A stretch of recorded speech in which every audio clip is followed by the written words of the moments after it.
So the topic for the day is mitosis. So mitosis is nothing but a fundamental process in the eukaryotes where the parent cell divides to produce two identical daughter cells. So నార్మల్గా మన సెల్లో అయ్యే fundamental process ఇక్కడైతే మన parent cell అనేది divide అయ్యి two identical daughter cells లాగా form అవుతుంది అనమాట. So two identical daughter cells అంటే whatever chromosomes whatever contents ఏవైతే పేరెంట్ సెల్లో ఉన్నాయో the same chromosome number will be present in the daughter cells also. So అందుకే the kind of mitotic division ని మనం equational division అని కూడా అంటాం. There is this first point, equational division అంటాం because number of chromosomes in the parent cell are equal to the number of chromosomes in the daughter cell. నా ఈ mitosis ఏదైతే ఉంటుందో it will be generally occurring in the diploid somatic cells. So అన్ని diploid somatic cells లో అయ్యే common mechanism of cell cycle ఏదైతే ఉందో దాన్ని మైటాటిక్ డివిజన్ అని అంటాం.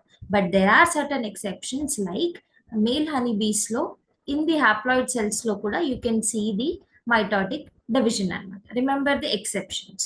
మేల్ హనీబీస్ లో హ్యాప్లాయిడ్ సెల్స్ లో you can see the division of mitosis. అదే ప్లాంట్స్ కి వస్తే you can see both haploid లో డిప్లాయిడ్ సెల్స్ లో మైటాటిక్ డివిజన్ అనేది అవుతుంది అనమాట. So this is the basic introduction about the mitosis. So coming to the mitosis, it is again divided into two types, karyokinesis and cytokinesis. So each division of karyokinesis or nuclear division is further divided into four types, that is prophase, metaphase, anaphase and telophase. So each phase గురించి separate గా చదువుకుందాం and we will see the significance of mitosis and కొన్ని previous questions కూడా చూద్దాం. So coming to the first phase, that is prophase. So interphase లో మనం ఏం చూసాం, G1 phase, S phase, G2 phase చూసాం. సో మనకి G2 S ఫేజ్ లో డిఎన్ఏ మెటీరియల్ అనేది కంప్లీట్ గా రెప్లికేట్ అయిపోయింది along with the centrosome. Then prophase లో ఏమవుతుంది, ఏదైతే జెనెటిక్ మెటీరియల్ డూప్లికేట్ అయిందో లైక్ క్రోమోజోమ్ మెటీరియల్ అనేది కండెన్స్ అయిపోయి మైటాటిక్ క్రోమోజోమ్స్ లాగా ఫామ్ అవుతుంది అనమాట. So this is the first step in the prophase. If you see the first picture, ఇట్లా కంప్లీట్ క్రోమాటిన్ మెటీరియల్ లాగా ఉన్నది కాస్త క్రోమోజోమ్స్ లాగా ఫామ్ అవుతుంది అనమాట ప్రోఫేజ్ లో. దెన్ నా క్రోమోజోమ్స్ ఇప్పుడు ఎట్లా ఉంటాయి అంటే, if you see two chromatids, two sister chromatids, ఇది two sister chromatids are hold together by a central structure which we call it as centromere. So single centromere అనేది టూ సిస్టర్ క్రోమాటిడ్స్ ని hold చేసుకొని ఉంటది అనమాట in the prophase. Next, so ఎప్పుడైతే chromosomes chromatin material కాస్త chromosomes లాగా form అయిందో ఇక్కడ ఉండే సెంట్రోజోమ్స్ ఏవైతే ఎస్ స్పేస్ లో డివైడ్ అయినాయో now they start to move towards the opposite pole. ఒకటి ఈ పోల్ కి ఒకటి ఈ పోల్ కి వచ్చేస్తుంది అనమాట. Next, at the end of prophase లో మనకి గాల్జీ కాంప్లెక్స్ కానీ, ఎండోప్లాస్మిక్ రెటికులం కానీ, న్యూక్లియోలస్ కానీ, న్యూక్లియర్ ఎన్వలప్ కానీ మెల్లమెల్లగా డిసపియర్ అవుతూ కనిపిస్తుంది. Like if you see in the picture, early prophase లో మనకి న్యూక్లియర్ మెంబ్రెయిన్ ఉంది. దెన్ లేట్ ప్రోఫేజ్ లో న్యూక్లియర్ మెంబ్రెయిన్ కొంచెం కొంచెం బ్రేక్ అవుతున్నట్టు కనిపిస్తుంది అనమాట. So then these are all the changes which are occurring in the prophase. Chromatin material కాస్త క్రోమోజోమ్స్ లాగా ఫామ్ అవుతాయి. క్రోమోజోమ్స్ ఎలా కనిపిస్తాయి అంటే two sister chromatids held together by a single centromere. Now the centrosomes begins to move towards the opposite poles. Golgi complex, endoplasmic reticulum, nucleolus, nuclear envelope ఇవన్నీ కూడా disappear అవుతాయి. So coming to the second phase, which we call it as metaphase. So metaphase లో first changes ఏంటి, so nuclear envelope ఏదైతే ఇంతకు ముందు ఉండిందో in the prophase break down లాగా కనిపించిందో ఇప్పుడు కంప్లీట్ న్యూక్లియర్ ఎన్వలప్ మనకి కనిపించదు. సో ఏవైతే క్రోమోజోమ్స్ ఏవైతే సెంట్రోజోమ్స్ ఉంటాయో అవన్నీ కూడా మనకి కంప్లీట్ సైటోప్లాజం లో డిస్ట్రిబ్యూట్ అయ్యి ఉంటాయి అనమాట. So this is the first change which you see, complete nuclear envelope అనేది డిసపియర్ అవుతుంది and whatever the chromosomes which are there they are completely distributed in the cytoplasm. So మనకు ఒక question అడగొచ్చు, where you can see the complete or clear morphology of the chromosomes అంటే you can answer it as metaphase. Then so metaphase లో clear morphology of the chromosomes can be studied అనమాట. So chromosomes యొక్క మార్ఫాలజీని చదవడానికి general గా cells ని మనం metaphase stage లోనే కీన్ గా అబ్జర్వ్ చేస్తుంటాం అనమాట. నెక్స్ట్, సో ఏవైతే సెంట్రోజోమ్స్ ఆపోజిట్ పోల్స్ లో మూవ్ అయినాయో now they start to produce the spindle fibres. Then so ఈ సెంట్రోజోమ్ నుంచి రేడియేట్ అయ్యే మైక్రోట్యూబ్యూల్స్ ని మనం ఆస్టర్స్ అని అంటాం ఇవన్నీ. So these are all asters. ఇవేమో స్పిండల్ ఫైబర్స్. నవ్ ఏవైతే spindle fibres which have been arising from the centrosome will come and attach to the chromatids.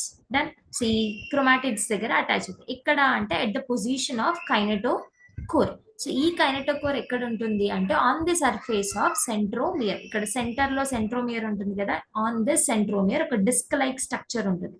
So that disc like structure we call it as kinetochore, where the spindle fibres will come and attach to the structure.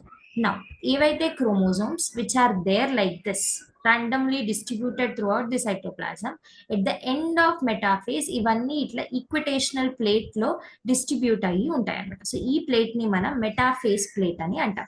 So where all the chromosomes are distributed at the near the equator లాగా, so equatorial plate or metaphase plate దగ్గర ఇవన్నీ chromosomes ఇలా arrange అయ్యి ఉంటాయి అన్నమాట. So what are the changes which are occurring in the metaphase అంటే nuclear envelope complete గా వెళ్ళిపోతుంది, డిసింటిగ్రేషన్ అయిపోతుంది, అండ్ క్రోమోజోమ్స్ అన్నీ కూడా డిస్ట్రిబ్యూట్ అయిపోతుంటాయి సైటోప్లాజం లో. And complete clear morphology of the chromosomes మనం ఎందులో చూస్తామంటే మెటాఫేస్ లో చూస్తాం. స్పిండల్ ఫైబర్స్ వచ్చి ఎక్కడ అటాచ్ అవుతుందంటే కైనెటోకోర్ లో అటాచ్ అవుతుంది. వాట్ ఈస్ కైనెటోకోర్ అంటే disc like structure which is been present on the surface of centromere అని అంటాం. And all the chromosomes are aligned at the metaphase plate అని అంటాం. సో ఎక్కడ అలైన్ అవుతాయి అన్ని క్రోమోజోమ్స్ ఈక్వేటర్ లో అంటే metaphase plate. Remember the term. Coming to the third phase we call it as anaphase. So anaphase లో ఏమవుతుంది, ఇంతకు ముందు డయాగ్రామ్ లో ఏం చెప్పాను, 2 sister chromatids are attached by single centromere అని చెప్పాను. సో ఇప్పుడు ఏమవుతుంది, ఆ సింగిల్ సెంట్రోమియర్ కాస్త స్ప్లిట్ అవుతుంది. So centromere splitting and the chromatids అనేటివి ఇట్లా సెపరేట్ అయిపోతాయి. సో క్రోమాటిడ్స్ ఇక్కడికి ఈ పోల్కి హాఫ్ అండ్ ఈ పోల్కి హాఫ్ రీచ్ అవుతాయి అనమాట. సో అనాఫేజ్ ఫేజ్ లో ఏమవుతుంది, సెంట్రోమియర్ అనేది స్ప్లిట్ అవుతుంది, క్రోమాటిడ్స్ అనేటివి వాటి యొక్క సపరేట్ పోల్స్ కి రీచ్ అయిపోతాయి అనమాట. సో ఈక్విటేషనల్ డివిజన్ అనమాట. ఎక్కడైతే 46 క్రోమోజోమ్స్ హ్యూమన్స్ లో ఉంటాయో ఆ 46 క్రోమోజోమ్స్ కాస్త ఎస్ ఫేజ్ లో డూప్లికేట్ అవుతాయి. But still genetic material duplicate అవుతుంది కానీ క్రోమోజోమ్స్ అనేటివి డూప్లికేట్ అవ్వవు. బికాస్ అందులో ఒకటే సెంట్రోమియర్ 2 సిస్టర్ క్రోమాటిడ్స్ ని హోల్డ్ చేసి పెట్టుకుంటుంది.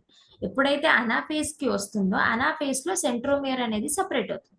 సో సెంట్రోమియర్ స్ప్లిట్ అయ్యాక ఒక్కొక్క సెంట్రోమియర్ కి ఒక్కొక్క సిస్టర్ క్రోమాటిడ్ అనేది వచ్చేస్తుంది. సో అప్పుడు centromere with 1 sister chromatid will be separated in the anaphase. So anaphase లో ఏమవుతుంది అంటే సెంట్రోమియర్ స్ప్లిట్ అవుతుంది, క్రోమాటిడ్స్ అనేటివి సపరేట్ పోల్స్ కి రీచ్ అవుతాయి అనమాట.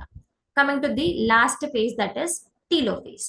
సో ఏవైతే క్రోమోజోమ్స్ వాటి యొక్క పోల్స్ కి రీచ్ అయినాయో ఇప్పుడు అవి డీకండెన్స్ అవుతాయి అనమాట. అంటే లూజింగ్ దర్ ఐడెంటిటీ. క్రోమోజోమ్స్ కాస్త క్రోమాటిన్ మెటీరియల్ లాగా ఫామ్ అవుతుంది. ఏదైతే ఫస్ట్ ఫేజ్ లో చూసాం మనం ప్రోఫేజ్ లో క్రోమాటిన్ మెటీరియల్ క్రోమోజోమ్స్ లాగా ఫామ్ అయింది. టీలోఫేజ్ లో ఏంటి, క్రోమోజోమ్స్ కాస్త క్రోమాటిన్ మెటీరియల్ లాగా ఫామ్ అవుతుంది. So that is the first phase. So second లో ఏమవుతుంది, ఏదైతే న్యూక్లియర్ ఎన్వలప్ డిసపియర్ అయిందో ప్రోఫేజ్ లో ఆ న్యూక్లియర్ ఎన్వలప్ ఇప్పుడు ఫామ్ అవుతుంది అనమాట మెల్లగా. So this is the nuclear envelope మెల్లగా ఫామ్ అవ్వడం కనిపిస్తుంది. అట్ ద సేమ్ టైం అక్కడ డిసపియర్ అయిన nucleolus, Golgi complex, endoplasmic reticulum కూడా మళ్ళీ రీఫామ్ అవుతాయి. సో ఈ ఫేజ్ అంతా చూస్తే మనకు ఆపోజిట్ ఫేజ్ ఆఫ్ ప్రోఫేజ్ అని గుర్తొస్తుంది. సో ప్రోఫేజ్ లో అయిన అన్ని చేంజెస్ కాస్త రీబ్యాక్ అవుతాయి టీలోఫేజ్ లో.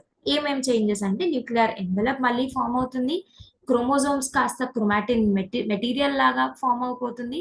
ఏవైతే సెల్ ఆర్గనల్స్ ప్రోఫేజ్ లో డిసపియర్ అయ్యాయో like nucleolus, Golgi complex, endoplasmic reticulum ఇవన్నీ మళ్ళీ రీఫామ్ అవుతాయి. So these are the changes which are occurring in the prophase, metaphase, anaphase and telophase. So next last phase ఉంది karyokinesis లో ఆ 4 phases చూసాం. అంటే division of the chromosomal material చూసాం. Next is the division of the cytoplasm. So separation of cytoplasm ని మనం cytokinesis అని అంటాం. If you see in the diagram, cytoplasm అనేది 2 సెపరేట్ అయిపోయి న్యూక్లియర్ మెంబ్రెయిన్ కూడా ఫామ్ అయిపోయింది అండ్ ఒక్కొక్క సెంట్రోజోమ్ అనేది వచ్చేసింది. So these are the final stages of the cytokinesis. So cytokinesis అంటే ఏంటి, division of the cytoplasm. So ఇది మళ్ళీ డిఫరెన్స్ ఉంటుంది ఎందులో, యానిమల్ సెల్లో and the plant cell. So animal cells లో ఏంటి అంటే ఇక్కడ యానిమల్ సెల్స్ లో ఏంటంటే ఎండ్ నుంచి స్టార్ట్ అవుతుంది. ఒక ఫరో ఎండ్ లో స్టార్ట్ అయ్యి ఈ ఫరో అనేది డీపెన్ అయిపోయి సెంటర్ దాకా రీచ్ అవుతుంది అనమాట. ఇది ఎక్కడ, యానిమల్ సెల్. అదే మనం ప్లాంట్ సెల్లో చూస్తే ఫస్ట్ ఇది ఈ డివిజన్ ఆఫ్ ది సైటోప్లాజం అనేది సెంటర్ లో స్టార్ట్ అవుతుంది. ఇది మెల్లమెల్లగా టువర్డ్స్ ది ఎండ్స్ కి రీచ్ అవుతుంది, అంటే టువర్డ్స్ ద ఈక్వేటర్ కి రీచ్ అవుతుంది. So this is the difference between animal cell and plant cell. Animal సెల్లో ఎండ్స్ లో స్టార్ట్ అయ్యి సెంటర్ కి రీచ్ అవుతుంది. ప్లాంట్ సెల్లో సెంటర్ లో స్టార్ట్ అయ్యి టువర్డ్స్ ది ఎండ్స్ కి రీచ్ అవుతుంది అనమాట. So done. అండ్ ఇంకొక ఎక్సెప్షన్, కొన్ని మనం చెప్తాం మల్టీ న్యూక్లియేట్ సెల్స్ అని అంటాం, or where is a cell having more than one nucleus అని అంటాం. సో ఇవన్నీ ఎట్లా ఫామ్ అవుతాయి అనేది. సో అండర్ సర్టన్ కండిషన్స్ ఈ క్యారియోకైనసిస్ తర్వాత సైటోకైనసిస్ ప్రాసెస్ అనేది అవ్వదన్నమాట. సో సైటోకైనసిస్ ప్రాసెస్ అవ్వకపోతే ఏంటి, సెల్స్ అనేటివి సపరేట్ అవ్వవు, సైటోప్లాజం అనేది సపరేట్ అవ్వదు, సెల్స్ అనేటివి సపరేట్ అవ్వవు. సో ఒకటే సెల్లో ఎన్ నెంబర్ ఆఫ్ న్యూక్లియస్ అనేది కంటిన్యూస్ గా ఫామ్ అవుతూనే ఉంటాయి. సో ఈ కండిషన్ ని మనం సిన్సైటియం అని అంటాం. ఎగ్జాంపుల్ లో liquid endosperm in the coconut. Remember the example and the mechanism. So multi nucleate condition ఎందుకు వస్తుంది, క్యారియోకైనసిస్ తర్వాత సైటోకైనసిస్ అవ్వకపోతే మల్టీ న్యూక్లియేట్ కండిషన్ వస్తుంది. ఎందుకంటే సైటోప్లాజం డివైడ్ అవ్వదు, సెల్స్ డివైడ్ అవ్వవు, ఒకటే సెల్ లో కంటిన్యూస్ గా న్యూక్లియస్ యాడప్ అవుతూనే ఉంటాయి, అల్టిమేట్లీ ఫార్మింగ్ మల్టీ న్యూక్లియేట్. ఆ కండిషన్ ని మనం సిన్సైటియం అంటాం. అండ్ ఎగ్జాంపుల్ ఎక్కడ అంటే liquid endosperm in the coconut.